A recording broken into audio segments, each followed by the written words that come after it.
Ya, selamat pagi semuanya. Pagi. Oke, hari ini pertemuan pertama dalam bentuk tatap muka. Nah, di sini kita langsung saja untuk mempersingkat waktu pengenalan mata kuliah. Ya, di sini mata kuliah yang saya ampu dan saya juga sebagai koordinatornya adalah Studio 1. Ya, Studio 1 itu berarti studio itu kan berjenjang ya. Sebelum kalian sampai pra-TA ya, berarti studio sampai studio berapa? 5. Nah ini studio 1 basicnya. Jadi sebelum ke materi ke peminatan, kan di DKV seperti kita ketahui ada beberapa peminatan ya. Nah di sini dikasih materinya dalam dasar itu hampir sama semuanya gitu ya. Kode mata kuliahnya DV 1I ya, 2A4. Nah ini masuk ke pertemuan pertama ya. Materinya ya pasti harus dihantarkan dulu ya. Nah di sini pengantar DKV. Nama saya ya Iman Sumargono. Tadi saya sudah ngasih prolog bahwa saya adalah koordinator dan pengembang mata kuliah ini gitu ya. Baiklah, kita langsung saja. Kita harus tahu dulu sebelum melanjutkan ya tentang deskripsi mata kuliah ini apa gitu. Jadi kalian tahu outputnya nanti apa gitu ya. Nah, mata kuliah ini memberikan pengetahuan dan penciptaan bentuk dasar visual ya, melalui proses penafsiran kata sifat dan kata benda menjadi bentuk visual dasar dan bentuk ilustratif dasar melalui proses stilasi dan deformasi sehingga terbentuk sikap eksploratif terhadap gagasan visual dan simbol.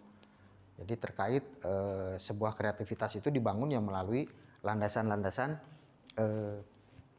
pemahaman atau literasi visual gitu. Makanya kalian kan ada mata kuliah teknis, sifatnya teknis ya, menggambar dasar gitu ya. Nirmana, buat apa sih gitu? Titik-titik gitu, kayak nggak ada kerjaan gitu bagi orang yang di luar keilmuan kita gitu. Ya itu tadi membentuk pemahaman atau keterampilan yang jadi modal dasar untuk nanti kita bisa melakukan eksplorasi secara visual. Karena kedepannya ya kita akan menjawab tantangan-tantangan secara visual seperti itu ya. Baik, kita lanjutkan. Nah, ini capaian pembelajaran mata kuliah gitu ya. Di sini PLO-nya seperti apa ya? Di sini ada PLO 3, menguasai teori, konsep, dan proses desain DKV secara mendalam, sesuai arahan dan mampu beradaptasi terhadap situasi yang dihadapi. Kemudian ada PLO 5 juga, ya, menguasai kemampuan untuk memanfaatkan kemajuan ilmu pengetahuan, dan lain-lain. Nanti kita share aja filenya ya. Sampai akhirnya ke CLO. CLO 1 di sini mampu memahami prinsip visual literasi. Nah, ini nanti bagian dari tugas ada, ya, tugas visual literasi. Kemudian CLO2 mampu menganalisis, mempersiapkan, dan sebagainya. CLO3 mampu mengevaluasi dan membuat dan mengusulkan karakter dan sebagainya. Nah ini CLO1 itu PLO yang didukung adalah PLO3, CLO2, PLO5, CLO3, PLO10. Nah ini yang menarik ya. Kan sesuatu itu harus jelas. Kita melakukan apa, kita dapat reward apa gitu ya. Nah di sini tabel penilaiannya pertama dalam bentuk kuis. Kalau kuis itu ya biasanya teoritis ya. Ketika saya sudah menyampaikan materi, nah nanti ada pertanyaan-pertanyaan yang sifatnya mungkin tekstual gitu ya, atau pilihan ganda di situ. Nanti ada biasanya di LMS seperti itu ya. Bobot asesmennya karena sifatnya teoritis ya mungkin cukup dikasih 5% gitu. Kemudian ada tugas. Nah, ya. Tugas ini ada tugas 1, tugas 2, tugas 3, tugas 4. Jadi asumsinya satu semester itu 2 tugas. Kemudian tugas besar 1, tugas besar 2. Tugas besar 1 itu UTS. Tugas besar 2 itu adalah UAS ya. Tugas 1 10%, tugas 2 15% ya. Kemudian tugas 3, 4 15, tugas besar 20 sehingga total keseluruhannya memang harus bobotnya adalah 100%. Jadi saya minta sih kalian optimal di tiap bentuk asesmen ini gitu ya. Saya berdoa semoga kedepannya kita bisa bekerja sama dan tentu menghasilkan sesuatu yang baik gitu ya. Baik, kemudian ini adalah buku-buku atau pustaka yang menjadi landasan pembelajaran ya. Ya karena ini hal yang ilmiah, ilmu pengetahuan bukan pengetahuan, berarti harus punya basic-basic teoritis ya. Nanti mungkin saya kasih contoh-contoh atau bentuk buku ya. Kemudian ini ada berapa? Buku utama ada 5 ya. Kemudian pustaka pendukung ada 2. Jadi nggak boleh asal-asalan dalam membentuk suatu pembelajaran ya, harus jelas. Itu kalau masak itu ya jelas itu bumbunya seperti apa gitu, cara masaknya seperti apa. Nah itu kalau dalam DKV ada prinsip dan unsur-unsur desain gitu ya. Kalau saya analogikan memasak seperti itu harus jelas konsep mau memasak apa kan gitu ya. Belanjanya nanti apa, komponennya yang harus dibeli apa. Nggak ada satu nanti jadinya seperti apa gitu ya, pasti nggak maksimal rasanya. Seperti itulah keilmuan kita ya, di DKV juga seperti itu. Nah kita langsung aja ke materi ya. Materi 1, 2, 3, 4. Nah ini sampai ada 16 pertemuan kita ya, kalau berdasarkan tadi assessment. Jadi di 14 pertemuan itu tugas ya, 15-16 adalah UTS dan UAS. Nah kita ada di pertemuan minggu pertama ya. Kita akan materinya adalah dasar-dasar desain komunikasi visual ya. Di situ ada pengertian DKV, sejarah dan lain-lain. Kemudian minggu depannya ya sifatnya adalah praktik. Kalau sekarang sifatnya adalah teori ya, nah minggu depan adalah praktik. Ada ceramah, diskusi, dan kuis kalau yang hari ini. Minggu depan kita ceramah, diskusi, baru kita mulai praktik. Karena ini 4 SKS berarti 1 SKS itu kan 50 menit. Berarti waktu yang kita habiskan ya 4 kali 50 menit ya. Baik, kita lanjutkan saja. Nah ya, jadi alangkah baiknya kalau kita juga tahu tentang sejarah ya. Nah di sini dulu sih namanya desain grafis, sekarang DKV, karena ternyata desain grafis sudah tidak bisa mewadahi unsur komunikasi yang kompleks ya. Di sini hanya bisa berorientasi pada grafis 2 matra atau cetak kalau dulu. Saya masih namanya desain grafis kuliahnya. Kalau sekarang kan harus meliputi berbagai macam media ya. Perkembangan teknologi kan sangat pesat sekali gitu. Kemudian manfaat DKV ada beberapa di sini ya. Ada manfaat informasi, persuasi, teknik komunikasi, pemberian citra, image, dan sugesti. Nah, berarti akarnya dari mana sih sebenarnya ilmu DKV itu ya? Dia tidak berdiri sendiri. Pasti ada sumbangsi dari keilmuan-keilmuan lain. Ya. Nah, di sini ternyata akar DKV itu dari seni rupa, jelas ya. Karena terlihat ya, dipersepsi oleh mata gitu. Jadi seni rupa, sesuatu yang berupa, terupa gitu ya. Kemudian dari seni grafis. Seni grafis itu masih bersifat subjektif ya. Kalau seni itu ya gimana senimannya. Cuman media-medianya menggunakan itu tadi, cetak gitu ya. Nah di situ akar irisannya seperti itu.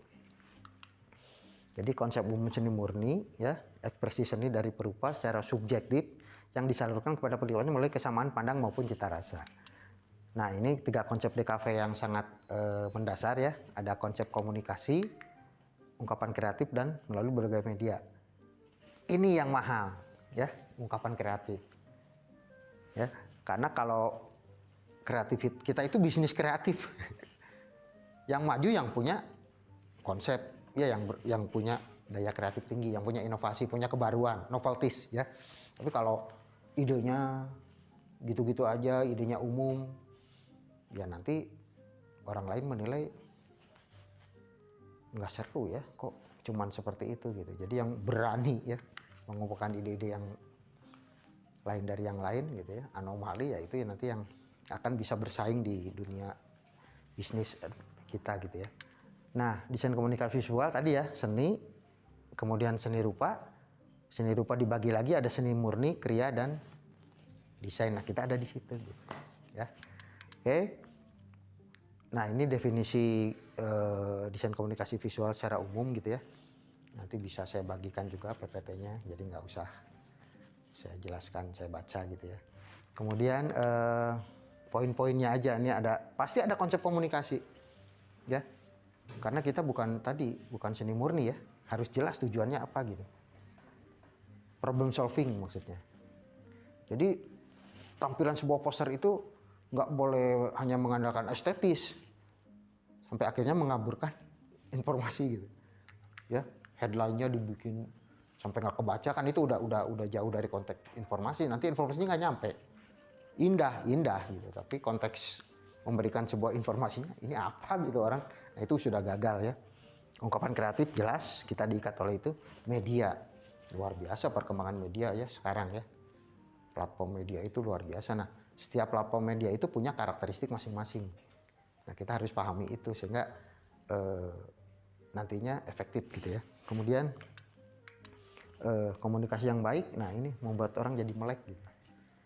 Lihat poster asalnya cuma seliwat tapi jadi penasaran gitu, ini apa sih, nah itu udah kayak manggil gitu, kayak teriak-teriak gitu ya, sehingga kita penasaran. Nah itu udah berhasil ya, pas baca, nah baru informasi selanjutnya seperti apa gitu.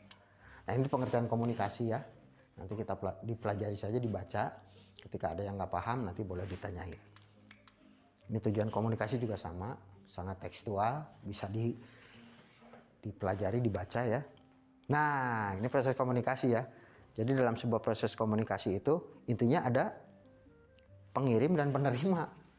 Ada dua objek itu ya. Kalau cuma pengirim nggak ada yang nerima, nanti bukan untuk komunikasi itu ya. Hanya ekspresi diri berarti. Nah, berarti bentuknya ada penyandian dari sumber pengirim ya, kemudian pesan, urai sandi baru diterima. Cuman dalam proses ini ternyata ada distorsi di situ gitu ya, gitu. Nah sampai sini ada pertanyaan? Pak, perkenalkan nama saya Isna ini. Saya ya. ingin tanya dong Pak, rintangan atau distorsi dari proses komunikasi itu seperti apa atau Ya maaf biar suaranya jelas saya kasih mic ya. Maaf diulangi lagi bisa ya, silakan. Oke Pak. Ya. Iya. Nah ini kan ya. Rintangan distorsi dari proses komunikasi ini apa sih Pak? Apa atau contohnya seperti apa? Ya. Ya, terima kasih. Sama-sama. Terima kasih ya Isna ini pertanyaannya. Jadi contohnya kalau langsung aja kita kan di ranah lingkup DKV ya. Jadi distorsi komunikasi itu misalkan visual yang kita buat itu jauh dari entitas aslinya misalkan. Ya, kita niatnya gambar pesawat nih. Karena keterbatasan skill kita, bentuknya sama lonjong gitu. Tapi orang nggak paham karena teknik kita terbatas. Akhirnya ini pesawat apa PMP gitu kan. Yang satu itu ya. Yang kedua itu tadi kontras, misalkan warna antara background dan foregroundnya nggak kontras gitu ya. Sehingga ini tulisannya apa sih? Nah, distorsi komunikasi itu contohnya seperti itu. Gitu ya. Bisa dimengerti ya. Nah, nanti akan detailnya mungkin kedepannya akan saya kasih contoh-contoh video ya dan sebagainya yang akan memperluas pemahaman kalian. Sampai contoh-contoh yang konkret yang up to date juga nanti kita bahas ya. Nah kemudian ini ya, harus ada umpan balik dalam proses komunikasi. Kalau yang dikasih pesannya cuek ya akhirnya nggak terbangun ya begitu. Oke, ini juga bisa dibaca ya, macam-macam komunikasi juga. Nanti saya bagikan juga PPT-nya ya. Nah, ini hanya pengetahuan dasar lah bahwa desain komunikasi visual berarti kita juga harus tahu aspek komunikasinya seperti apa. Ilmu komunikasi kita pinjam ya. Nah, kemudian ini sejarah ya tentang perkembangan desain grafis menjadi DKV seperti apa. Nah, pohon keilmuan DKV di sini juga jelas ya. Ternyata rumit ya DKV itu ya, dari akar, batang sampai pohon, bahkan ada buah, itu jadi satu kesatuan. Ketika satu tidak ada ya nggak mungkin gitu. Kalau di DKV nggak ada ilmu seni, di DKV nggak ada ilmu ekonomi. Nah tujuannya kan kita ya pasti berhubungan dengan ruang lingkup ekonomi ya. Kita nanti membuat desain kan dibayar, iklan nanti berbayar, konsumen nanti beli produk berbayar gitu ya. Sangat psikologi, apalagi kita mempengaruhi konsumen kan ilmu psikologi ya. Sosial budaya, audiens kita apa ya, kalau itu target audiens kan jelas ya, yang seperti kalian ketahui gitu. Kemudian komunikasi tadi udah dibahas ya, seperti itu. Kemudian aturan-aturan gitu ya. Nah ini kreativitas itu sebenarnya melanggar aturan kalau menurut saya ya. Ketika kita hanya ikut aturan ya nggak kreatif, benar nggak? Melanggar aturan tapi tahu dulu aturannya gitu loh. Nah itu kreativitas menurut saya di situ. Ketika kita berani out of the box, bahkan without the box, ngapa wah lebih gila lagi gitu sih ide-idenya gitu ya. Nah itu yang diharapkan dari kalian itu seperti itu ya. Ini juga ya tujuan dasar DKV, silakan nanti dibaca. Fungsi desain komunikasi visual itu seperti apa ya. Kemudian prinsip semiotika ini sebenarnya ada nanti ya mata kuliah khusus tentang semiotik ya. Tapi tetap harus agak disenggol lah ya. Seperti itu prinsip semiotika untuk DKV ya. Untuk memahami konteks dan lain-lain. Nanti bisa dibaca. Semiotik atau semiologi, ilmu komunikasi yang berkaitan dengan pengertian tanda, simbol. Ya, tanda itu adalah sesuatu yang harus ada konvensi atau kesepakatan. Ya. Kalau nggak sepakat, ya bukan tanda. Anda nanti mempersepsikan apa, Anda apa kan jadi bingung. Merah, berani dalam konteks bendera. Ya, merah putih. Tapi kalau merah di lampu merah kan bukan berani. Kan berhenti, kok jadi penakut. Kalau konteksnya masih berani, wah sikat kan gitu. Ya, jadi kontekstual, tergantung penerapan warna itu di mana gitu. Ya, secara entitas warna sama merah, tapi secara konsep beda gitu ya. Oke. Ini juga sama ya, semantik, pragmatik dan sintaktik. Makna dan konsep, teknis dan praktis, keterpaduan dan keseragaman. Nah, untuk kali ini pertemuan saya cukupkan sampai di sini. Terima kasih banyak atas kehadiran kalian ya. Saya berdoa semoga kalian tetap sehat dan semangat dalam mengikuti perkuliahan ini. Mungkin ada pertanyaan yang mau disampaikan? Ya, sebentar ya. Saya kasih dulu.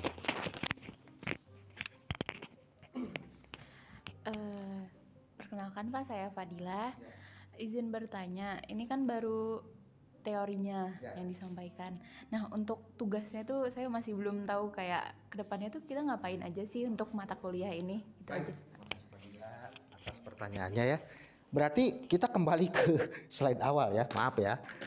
Ya, untuk tugas berarti kita kembali ke slide awal, ada di nggak berubah. Oh ini benar ya. Nah ini berarti tugasnya ini Fadila ya dan yang lain. Kita di pertemuan minggu kedua ya. Berarti inti tugasnya adalah prinsip visual literasi black and white problem. Tugas 1. Cuman secara detailnya nanti akan kita bahas dalam materi yang lebih lengkap ya. Tapi sebagai tema tugas minggu depan adalah prinsip visual literasi black and white. Jadi kita akan memecahkan masalah hitam dan putih. Seperti itu ya. Saya kira cukup ya. Terima kasih semuanya. Assalamualaikum warahmatullahi wabarakatuh.